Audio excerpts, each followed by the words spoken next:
Hi everybody, let's take a look at Redbubble. A quick overview. So this is the profile.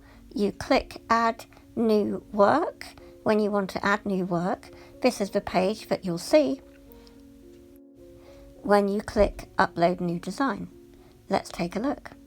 So we go over here, we go to manage portfolio.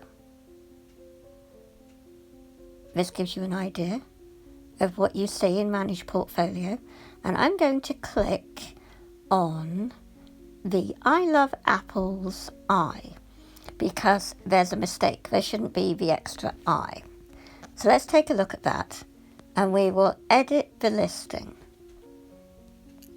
So there's a little cog on the top right of each picture there, and it gives you options. So you click edit, and then this page will load and you can then start editing. And this is the title up there, so I can delete the extra I. And below you see tags.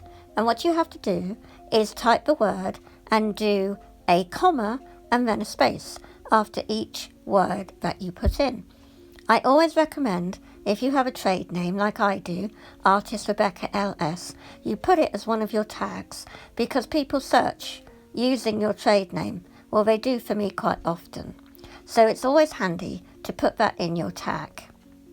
And tags are still tricky for me and I'm still working them out. So you might want to use tag generators or research your own tags of popular trending items at the moment. It's also important to fill in your description of your product or your design, and also add in your trade name there as well, because it's going to be on Google. All of this, all information that you add ends up on Google search. So it's really, really helpful to shove a load of information all over the place whenever you're given the option, because everything is searchable. Now, here we go on looking at the designs. Each product you can click on and choose a colour. I've chosen black, so you can see the tick there on that one design, which is like the universal clothing section.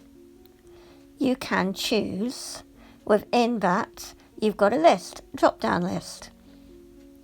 I haven't shown you on here, but you can also, underneath, you can see to the little left, there's like a pencil and a pad, and there's a tick. It gives you more options within that. But at the moment, I'm trying to keep it simple. So you can see that I chose that to be blue, a tank top. But you can then go to eraser back, choose 3 options of colour there, and just check that the design is centered and where you want it on each of those items. And that's looking good. And back to the main essential t-shirt. And then you can actually choose a colour, one colour for every design that has an all over pattern. So for example, if you choose this, all of that colour will go on your tote bag, your cushion, your telephone cases, the dress, you name it. You can see there your cushion, and then the phone is blue, but it's not going to do things like stickers. It also doesn't cover things like baseball caps. You have to choose the colour yourself for those items. So now we go down here, and I'm going to go to, I think, the Peps products, which are new. And I think this is the Peps bandana. And you can actually choose to patternize your design. So I've gone for random, off-grid or something. But basically it patternizes it. And then here you can actually reduce the size of your product. You can go up and down, and there you go. I've gone down and I've patternized it. So it looks all pretty. And now here, I need to make it smaller. So we go again, lower, make it smaller. And now it fits nicely. I haven't patternized that. And now I'm going to be going to this design and, well, this product, the iPad case, and again it needed to be made smaller.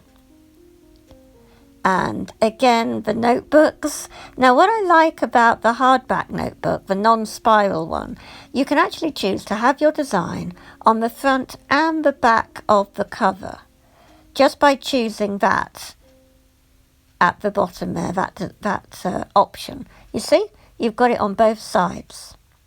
You just have to make sure you shrink your image enough. And when I mean patternize, I mean the option offset grid. That's the option that will just offset your design instead of having it in straight rows. So now I'm just going through and I'm going to the pin badges and I'm making that small. And then the bag, the separate bag and the apron, the cushion, I'm not doing any of that. Now down here, you can choose categories that you create collections for. Now, is it mature content? You've got to decide yes or no. Obviously mine is not, so I've ticked no. Then your collections, I'm going to put it in Apple and food, and here also there to the left that we've just coming back to, you can choose up to 2 options. So I've got it in digital art and drawing. Those are the categories that you will be put into on Redbubble. So then save your work and it will load. Wait for it to save. And then it will take up to 15 minutes for your design to be publicly available. But in the meantime, you can promote your work on social media and also have a quick look within those 15 minutes and edit any problems. So we'll go down and I'm actually going to view the work. So you click view and wait for that to load. And we go down here and you'll get to see how it looks. And I still get so excited seeing my designs appear on everyday products. I still get a thrill. And I started this in 2017. And I have, I think, over 500 designs now. And it's really exciting for me. So here we are. We've got all of those clothes. Don't they look lovely with the apple design and the writing? And it's fun. I do my writing just with my finger on a basic paint program. And the apple as well is with my finger. I have fun doing things like that. It's just very, whimsical, I would say. And innocent. So here we go. With that tote bag and the travel mug is fun. You can, of course, make sticker packs on Redbubble, but that's not for this session. I'm going to now take a look at a travel mug up close. That's what this looks like. You scroll across to the right, a bit like on Instagram, and you can see more of the product images that Redbubble show you. And the price, and you can add it to your basket. Then we go back and we'll have a look at what the rest of the products look like. And I'm going to go on the pet bandanas and look at that. Isn't that sweet? And it's for dogs and for your cat. That's what it looks like without and with the animal or your pet. So I hope you found this useful, guys, and I'll catch you really soon. Bye!